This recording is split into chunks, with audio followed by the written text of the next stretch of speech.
All right. Right. Well, Well, good hello. afternoon, everyone. And I'm Elisa Weiss, the program manager at the Verona Senior Center. And we are very excited to have Courtney joining us again from the Henry Vilas Zoo. She's going to have some more crazy critters up her sleeve, possibly, for us to see today. So I'm going to turn it over to her and let her get started. But I just want to say welcome, Courtney, and thank you for joining us for this Zoom presentation today. I'm going to make myself go away and make you the speaker so that people can see the creatures really, really well. So thank you again for doing this today. Yeah, absolutely. So glad to be here again. My name is Courtney. I'm the education specialist here at the Henry Vilas Zoo. And today I have some of our education animals with me. Some of them might be similar to the ones you saw last time. Some of them might be a little bit different. We do have a specific set of animals who we do use for education because these are animals that feel nice and calm and comfortable around people. And that's something that's really important to us, is to make sure that our animals are feeling really calm and safe. So we don't always bring out, a tiger or anything like that for a program like this. It's going to be kind of our smaller, friendlier critters. So I have a couple cool animals with me today. So I'm going to start off with my smallest animal. So this is one of our invertebrates, meaning they lack a backbone. And his name is Curly. He likes to curl up. So this is Curly. And Curly is a giant African millipede. So giant African millipedes, their name is pretty accurate. They are giant. They are very, very large. They are from the continent of Africa. They are a species of millipede. So Curly here, when he was nervous, you saw that he kind of curled up into a ball. And that is a great defense mechanism to keep him safe from predators, because he has this hard exoskeleton. And that exoskeleton is made out of the similar material as our nails and our fingernails. It's kind of a similar protein. So it almost works like a hard shell that keeps them really, really safe. So when they do feel nervous, like when I first picked him up, which now you can see Curly here is feeling great. When I first picked him up, they hide all their legs, their antenna, and their head. So that way, if a predator were to try to eat them, it'd just be a little bit harder for them to break through that exoskeleton. So that nice hard outside. And so Curly here, he has a lot of legs. Millipedes have 4 legs per segment. So you can see those lines on his body. Each one of those is considered a segment. And each one of those lines or segments has 4 legs. So if you were to count those all up and multiply it by 4, you can figure out how many legs he has. So last time we did that, we figured he has about 260 legs. And they actually don't start out with this many legs. So when they are first kind of hatched out of their eggs, they start off with just 6 legs. So they grow legs as they go through those different phases and changes. And they do have to shed their exoskeleton. So it doesn't really grow with them. So they shed their exoskeleton or molt. And every time they do that, they usually grow a few different segments. So it depends on the rate of growth. When they're little, they grow really, really fast. And then as they get older, their rate of growth changes. So they kind of grow a little bit slower, adding on just a segment or 2 every time. But going from just a few legs to all of these legs, it's pretty wild to think about, because it's just so different than how our bodies grow and change. So having all these extra legs are actually really helpful for them. These guys are not very fast. They tend to be pretty slow, but they like to move along on the forest floor where they live, and they'll crawl on logs and underneath different vegetation and debris that's fallen onto the forest floor. And so those legs really help them grip onto things. So you can see that Curly here, he's got a pretty good grip on my hand. So that having just all those extra legs is just something that's really helpful for that. So that's why they kind of have so many legs. Now you might get these guys confused with centipedes. Centipedes are kind of like the fast, spooky ones with like a lot of legs. Centipedes have 2 legs per segment, and centipedes are actually predatory, meaning they hunt. They are actively seeking out other bugs. So if you ever have like silverfish or like any of those other kind of centipedes in your house, means you also have other bugs in your house because they are hunting for other bugs. But millipedes, they are not hunters. You can see by how quickly he's cruising along here, he wouldn't be very fast at catching other bugs. Instead, he likes to eat things that are dead and rotten on the forest floor. So their mouth parts are actually pretty weak. So he actually can't eat things that are like fresh. Like he's not gonna like bust into like a fresh apple or something that's fallen off of the floor. So he would instead want to eat things that are more rotten and mushy, and that allows him to use those mouth parts to break that down. And that's actually really helpful for the forest habitats where they live. So in their forest habitats, a lot of the animals won't eat the dead, rotten, mushy things that fall to the forest floor. Instead, they'll kind of just leave it, just like we would, right? I wouldn't want to eat like a nasty, rotten banana on the ground. We would leave that, right?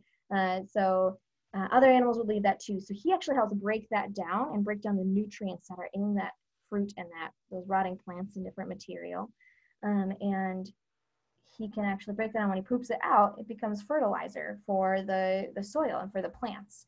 So he helps all the plants grow, and when the plants grow, the animals have food to eat. And when those animals have food to eat, the animals who eat those animals, they have food to eat. So the entire ecosystem, the entire forest benefits from little Curly here. So even though he's really small, he's so important. So we call these guys detritivores, which means they eat decomposing things. And they also are decomposers themselves, helping things break down so that there's not all this buildup of all these dead things on the forest floor, instead breaking it down into soil and to nutrients that are usable. So they are so important and so helpful to the forest habitats where they live. And in Wisconsin, we also have millipedes. They're just a whole lot smaller than him. And they do something similar too. So little invertebrates and insects are actually so important to our habitat. So that's one thing that we can kind of do to protect them, is just to be aware that they're actually doing stuff, and they are really important to keeping our habitats healthy and safe. So we like to call Curly here a recycler, because he can recycle the nutrients in the forest. So he's a pretty incredible little invertebrate. All right, I'm going to put him away, and I am going to bring out my next animal friend.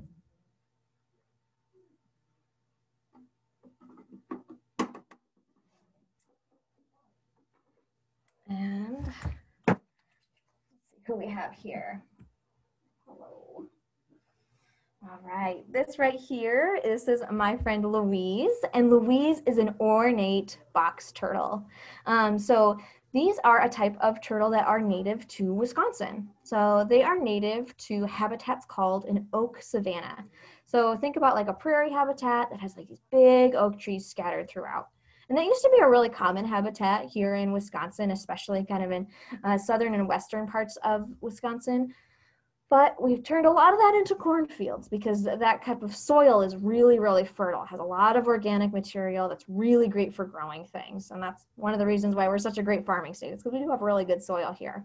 But unfortunately, a lot of those habitats did turn into cornfields, and it's not quite the right habitat for Louise here. So unfortunately, we saw a big decline in this species of turtle, the ornate box turtle. Another reason we saw them decline was actually due to the pet trade. So people would see these little cute turtles when they're out walking and think, oh my gosh, it's so cute, I want to take it home and have it as a pet. That is not a good idea. Wild animals, they should stay in the wild doing their thing. So unfortunately, we saw the loss of those ornate box turtles for those two reasons: loss of habitat and pet trade. And those are actually pretty common threats to a lot of different species of animals. So these guys were actually endangered for a while in the state of Wisconsin. We really did not see a lot of them, and we lost a lot of their habitat. So something that we did to help these turtles was to participate in a captive breeding program. So we partnered with the Wisconsin DNR to Department of Natural Resources. And what they did is they helped protect specific habitat for these box turtles, knowing what their natural behaviors were, knowing what kind of habitat they needed, and they protected those spots. So, you know, think about things like state parks or state natural areas. Those are really, really important to our local wildlife. So those spaces were protected, and so then they just needed the turtles, and their population was pretty low, so they actually relied on captive breeding, or breeding them here at the zoo. So we had a population of turtles that we helped keep safe, because the hardest time to be a turtle is when they're little babies, when they're eggs, and when they're really, really small. So they start out like this big, really, really little, and even though they have shells, those shells are still pretty small, so it's a lot easier for them to get predated or eaten. So once they get to be about an adult size, though, not a lot of things can eat them. This shell is really, really hard and a really great defense mechanism, a way for them to protect themselves. And it's actually made out of bone, so it's part of their body. They can't leave their shell. It's part of their backbone. So that really hard, tough shell is a great way to protect themselves once they're an adult, but they have to get there first, and turtles are a very long-lived animal. Ornate box turtles can live to be over 50 years old. So Louise here is actually 23. So she's about middle-aged for an ornate box turtle, but these guys can live a long time. And so they don't become breeding age until they're about 8 or 9 years old. So we wanted to get those turtles that were in our care to be about that age, so that they could go out in those protected habitats, start having babies, and then really kind of help their population. So that's what we did, and we actually don't participate in that program anymore, because we have seen that population go from endangered to threatened, and we are seeing naturally breeding populations in the state of Wisconsin, which is great. We love to see that. So the zoo doesn't have to step in, so we don't, and we don't really want to be a replacement for wild animals, right? We want them to be surviving out in their habitats on their own, but any way that we can help, that is what one big role that zoos can play. So we've done that here in the state of Wisconsin for awesome turtles like Louise here, but we also help participate in breeding programs for lots of different animals all over the world. So it's a really big and important role that specifically AZA, or the Association of Zoos and Aquariums, zoos help participate in. So that's the kind of zoo that Henry Vials is. So we get to participate in a lot of those really cool breeding programs that are essential to these animals' survival. So we love to see that ornate box turtles are now threatened, but threatened doesn't mean that they're least concerned. So if you think about it as a gauge, extinct is like over here, at least concerns over here. They're kind of in the middle, but we're seeing that population trend in a positive direction, which is great. And it just goes to show that when we share our space with animals, we can actually make a really big difference. It doesn't mean we have to get rid of every cornfield, right? That's not realistic. We need to eat. We need to have space for us, but we can also share our space well too, and protect the habitats that these animals rely on. So that's a big thing that we work on here at the zoo, is learning about what habitats do they need and how can we protect them. And we can do that right in our own backyard here in Madison and in Wisconsin. So that is my awesome friend Louise here. And then she also has some great adaptations for living on land. She's not a pond turtle. She wouldn't be swimming in the water. So you can see she's got these awesome claws that are great for digging in the ground. And her favorite food is actually worms. She loves an earthworm, and she'll actually like slurp it up like it's a big spaghetti noodle. It's pretty cute. All right, we can bring out my next animal friend.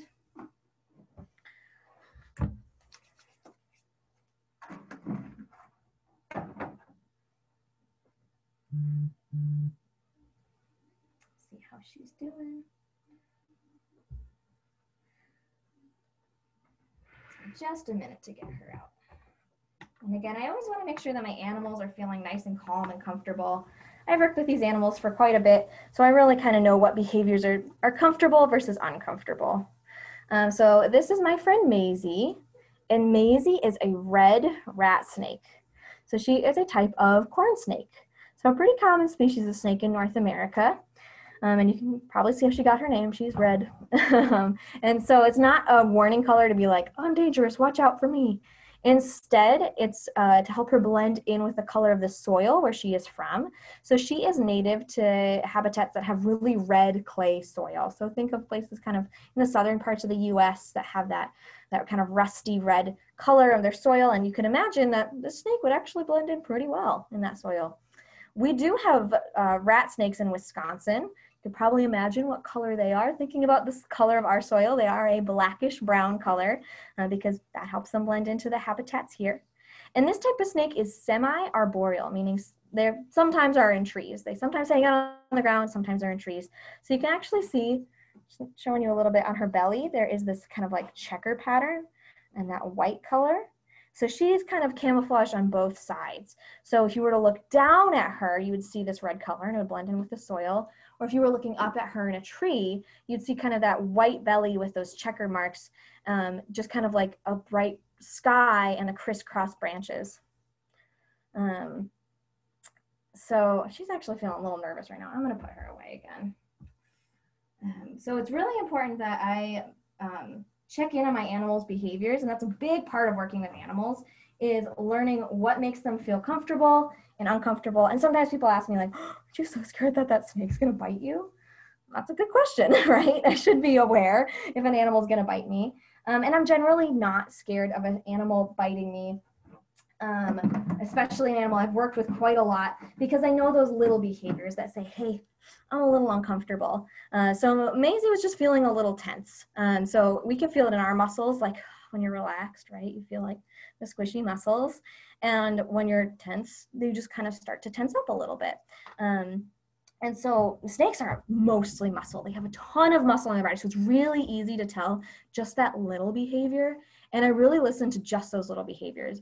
That snake was not like, I'm so scared, I think I'm in trouble. Instead, she just gave me a little like, I'm feeling a little tense right now.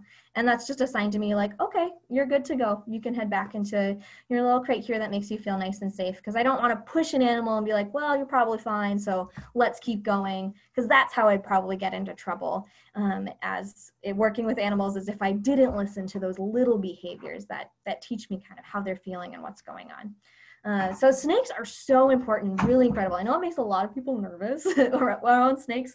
My husband, for one, is terrified of snakes, even though I work with them every day. But snakes are so important. They help eat mice and rats, and I'm sure everyone who's watching this has probably experienced a mouse in your house before. It happens when there's too many mice and rats around. That's a big problem for people. We don't want them to get overpopulated. They can cause diseases, they can eat our food. So snakes really help keep everything in balance, because we don't want to kill every single last mouse and rat that ever existed.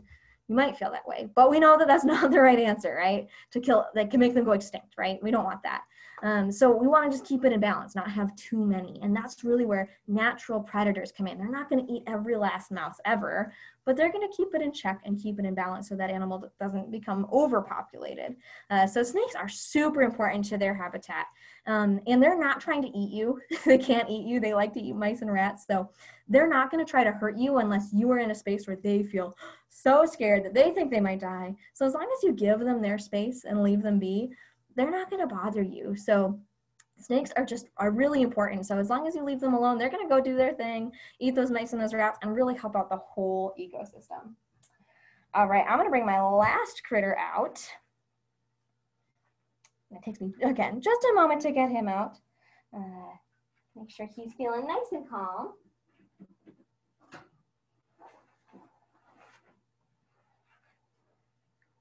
All right, this is my friend Randall. And Randall is an African pygmy hedgehog. And he's displaying very well what an African pygmy hedgehog does when they're a little bit nervous. Is that they roll up into a ball and they puff out these quills. These quills are actually pretty sharp. They are made of hair. They're modified hair. So it's made of keratin, same thing as our hair and fingernails. And you can already see that he's starting to feel a little bit more calm. I did just wake him up.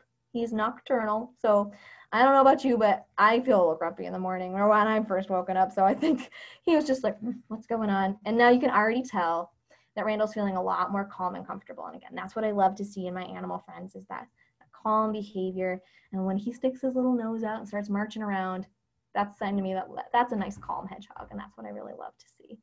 And you can really see what sense he's kind of likes to lead with. His little nose, it's a twitching away. They have an excellent sense of smell. And that sense of smell really helps them kind of just sense the world around them. They can see, they have good eyesight, they can hear, they have great hearing. But that nose is really what drives them to find their foods, to avoid predators, to do all of those things. And as you can see, when he's nervous, he doesn't tend to run away. Instead, he curls up in the ball. So he's actually not very fast, despite what certain cartoons may say about hedgehogs. They are not that fast. So instead, they really rely on those quills. And now sometimes people think like, is that a porcupine? Are they related to porcupines? Are they different? And they are actually very different. So hedgehogs have quills, porcupines have quills, and they are both mammals, but porcupines are rodents. They are in the rodent family, and hedgehogs are not. Hedgehogs are in the insectivore family. So they're actually totally different groups of mammals, but they have just the same adaptation. But their adaptation works a little bit differently for them. So for porcupines, those quills are really meant to fall out and to go into an animal and stick in. So kind of like a hook at the end of them. And for a hedgehog, it's really just meant to be a deterrent, to be like, I'm really sharp. You don't want to eat me. Because if a predator were to try to chomp down on this pokey hedgehog, they'd learn pretty quickly, like, that's not a convenient thing to eat. I don't want to try to eat that. So similar to a porcupine, where an animal will learn pretty quick that that is not the kind of animal that they want to try to be eating, might not be worth their effort. Those quills are a great way to protect themselves. So hedgehogs really do hang out in hedges. That is an accurate part of their name. They like to hang out in the scrublands and brushlands, small brushery, things like that. So they'll hang out underneath and they'll crawl along looking for insects and worms and also some vegetation. So they are omnivores. They like to eat both plants and animals, and they really love to eat bugs. They are really good at munching on little bugs. So if I were to get his little face in, which he's feeling a little shy, you can actually see he's got sharp little teeth up in the front. And those are because he is a little predator. He does eat little bugs. So those sharp teeth do help him get at his food. He really likes here at the zoo to eat mealworms and crickets. Those tend to be his two favorite things. But he also gets some veggies, some fruits, things like that. And sometimes people do keep these guys as pets. And they can make a good pet, but I will say they are nocturnal. So if you do not like to be woken up at night by a squeaky little wheel running around at 2 in the morning, this is not the pet for you. Or if you like to be greeted by your pet at the end of the day when you come home, not the pet for you. They're going to be sleeping when you're awake and awake when you're sleeping. So I don't always recommend them as a pet just because that's kind of a tricky thing. But they're pretty comfortable around people, which is, again, one of the reasons why he's an education animal. He feels really nice and safe around people. And that's really what I love to see with my animal friends here, is feeling nice and calm and comfortable. And you can see he has fur underneath on his stomach and on his feet. There's no quills under there, and on his face. So that's why when he's feeling nervous, he'll really curl up into that ball and just show those quills.